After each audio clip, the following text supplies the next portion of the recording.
Hello friends, welcome to Nandkishore classes. आज का topic बहुत ही इंटरेस्टिंग टॉपिक है क्योंकि आज हम सीखेंगे कि एलसीएम क्या होता है, बेसिक कंसेप्ट क्या है एलसीएम का और एलसीएम डिवीज़न मेथड से कैसे निकालते हैं। बहुत ही इंटरेस्टिंग टॉपिक है, एंड तक लेक्चर अटेंड करिएगा, बहुत अच्छे से समझ आएगा। सबसे पहले शुरुआत करते हैं कि एलसीएम होता क्या है।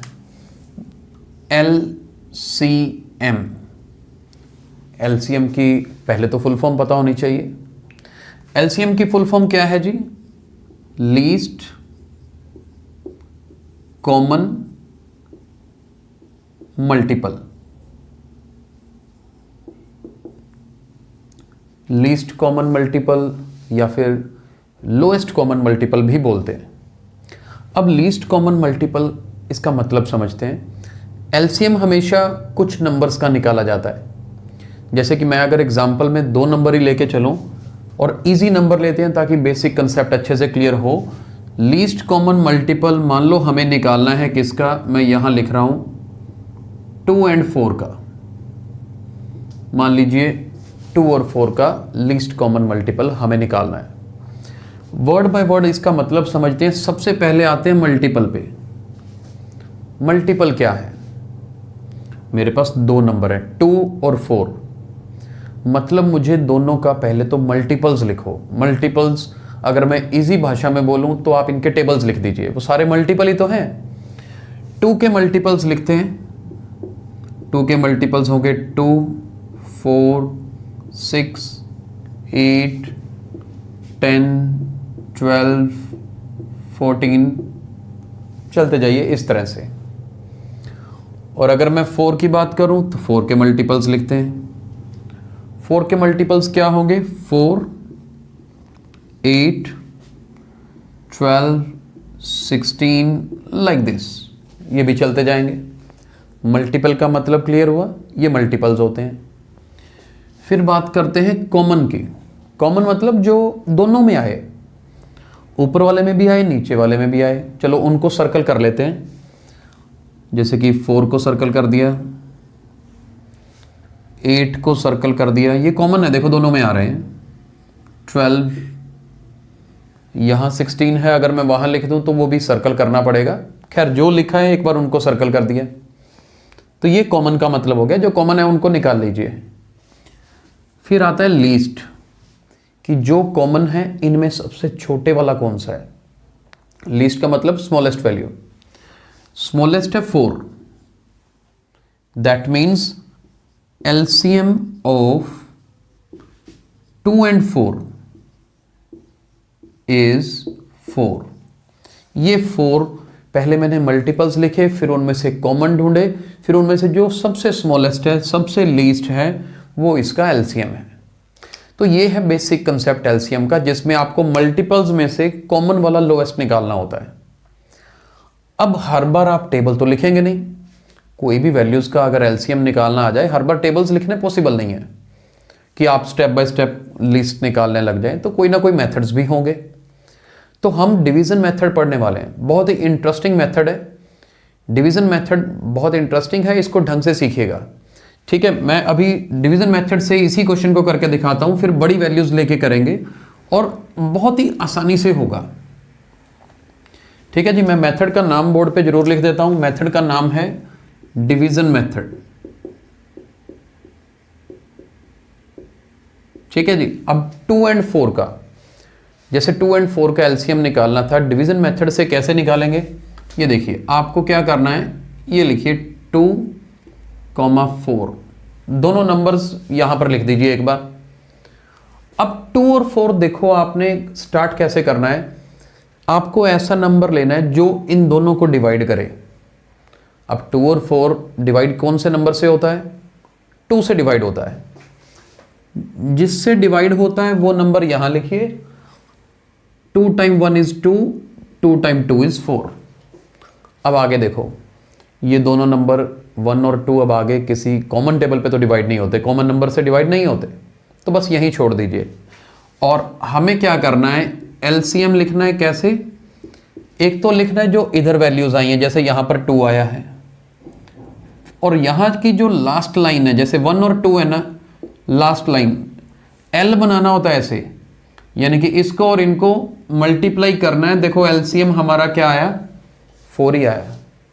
और एग्जाम्पल्स करवाऊंगा अभी, बहुत अच्छे से समझ आएगा। चलिए आगे चलते हैं, एक एग्जाम्पल और लेते हैं एलसीएम निकालने की। मान लीजिए हमें एलसीएम निकालना है 8 and 12 का। धीरे धीरे आगे बढ़ते हैं।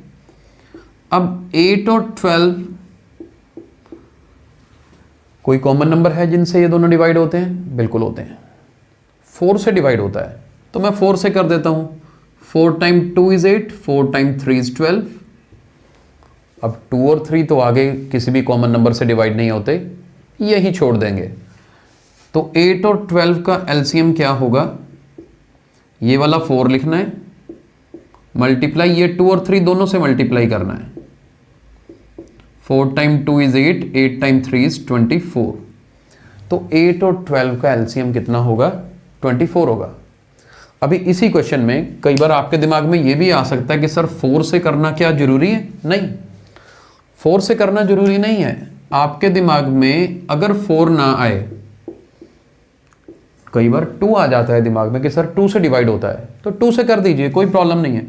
2 टाइम 4 इज 8, 2 टाइम 6 इज 12। लेकिन होगा क्या, एक स्टेप बढ़ाना पड़ेगा, क्योंकि 4 और 6 दोनों 2 से डिवाइड होते हैं। तो कर दीजिए, 2 टाइम 2 इज 4, 2 टाइम 3 इज 6। अब रुक जाएगा। अब एलसीएम देखो, 2 और 2 दोनों उठाओ, ये 2 और 3, इनको मल्टीप्लाई करोगे आएगा तो 24 ही, सेम आएगा। ठीक है जी। तो हमें तब तक कंटिन्यू करना है जब तक कॉमन नंबर से डिवाइड हो रहा है। लेकिन ये तो 2-2 नंबर्स थे ना, एलसीएम 3 नंबर्स के भी आ जाते हैं। जैसे ध्यान से देखिएगा, लेट्स सपोज आपके पास 3 नंबर वाली एलसीएम निकालने के लिए आ गया, और 3 नंबर कौन से हैं? जैसे एक मान लीजिए 12, एक 16 और एक 18। मेरे पास ये 3 नंबर है, इन तीनों नंबर का एलसीएम निकालना है। तो मैंने क्या किया, 12, 16, 18। पहले तो यही ढूंढा कि तीनों कौन से नंबर से डिवाइड होते हैं। 2 से सभी डिवाइड होते हैं। मैंने सोचा चलो 2 से कर दूं। 2 time 6 is 12, 2 time 8 is 16, 2 time 9 is 18। अब आ गया 6, 8 और 9। यहां ट्विस्ट है, इसको ध्यान से समझिएगा। अब तीनों नंबर तो इकट्ठे तो किसी एक नंबर से डिवाइड होते नहीं। जब ऐसी सिचुएशन हो ना, तो अगर कोई 2 भी किसी नंबर से डिवाइड होते हैं तो आप कंटिन्यू कर सकते हैं। ये लाइन दोबारा बोल रहा हूं मैं, फिर से सुन लीजिए। अगर 3 में से कोई 2 नंबर भी किसी कॉमन नंबर से डिवाइड होते हैं तो आप कंटिन्यू करिए। जैसे 6 और 8 2 से डिवाइड होते हैं तो कर दीजिए, कोई दिक्कत नहीं है। देखिए 2 3 ज़र 6, 2 टाइम 4 इज 8। अब 9 बस ऐसे ही रहने दो, 9 का कुछ नहीं करना, 9 एज इट इज लिख दीजिए। 6 और 8 2 से डिवाइड हो गए, 3 और 4 लिख दीजिए। अब मैंने आगे देखा, अब 3 और 9 ऐसे नंबर्स हैं जो कॉमन टेबल से डिवाइड होते हैं, कॉमन वैल्यू से डिवाइड होते हैं। 3 और 9 3 से डिवाइड होते हैं। देखो, तो मेरा क्वेश्चन अभी भी कंटिन्यू होगा 3 से। 3 टाइम 1 इज 3, 3 टाइम 3 इज 9। अब 4 को हाथ नहीं लगाना, 4 एज इट इज पड़ा रहने दो, क्योंकि 4 3 से डिवाइड नहीं होता। अब 1, 4 और 3 फाइनली मेरे पास कोई भी ऐसे 2 नंबर नहीं है जो किसी टेबल से कॉमनली डिवाइड करे, नहीं होता ना। अब क्वेश्चन छोड़ दीजिए। तो अब हम एलसीएम लिख सकते हैं तीनों। अब देखो ये 3 नंबर, 2 टाइम्स 2 टाइम्स 3, और नीचे वाले लास्ट लाइन के भी नंबर्स 1, 4, 3। क्या बनता है? 2 2 ज़र 4, 4 3 ज़र 12। चलिए मैं एक बार यहां तक 12 लिख लेता हूं, और लास्ट वाला देखते हैं। 4 टाइम 3 इज 12। 12 को 12 से मल्टीप्लाई करेंगे तो एलसीएम कितना आएगा? 144। तो इस क्वेश्चन का 144 एलसीएम आता है।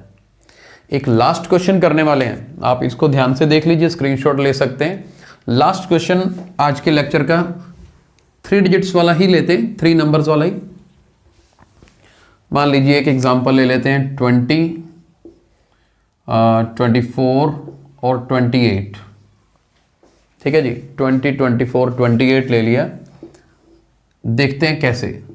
अब देखो, आप चाहो तो 2 से स्टार्ट कर लो, कोई प्रॉब्लम नहीं है, लेकिन ये तीनों नंबर 4 से डिवाइड हो रहे हैं।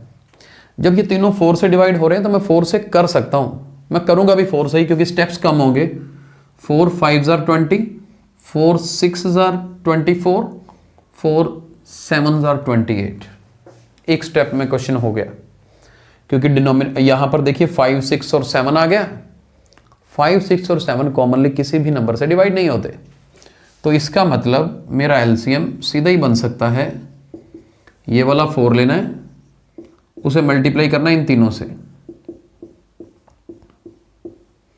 अब इनको मल्टीप्लाई करते हैं। 5 टाइम 4 इज 20, 7 टाइम 6 इज 42, 42 का डबल किया 84, एक पीछे 0 है, तो एलसीएम कितना आएगा 840। तो आई होप हमने डिवीजन मेथड किया, हमने 2 नंबर्स भी करके देखे, 3 नंबर भी करके देखे, एलसीएम का बेसिक कंसेप्ट भी कवर किया। आई होप आपको बहुत अच्छे से समझ आया होगा, और अगर ये अच्छे से समझ आया है तो इस वीडियो को लाइक और शेयर जरूर करिए। Thank you so much.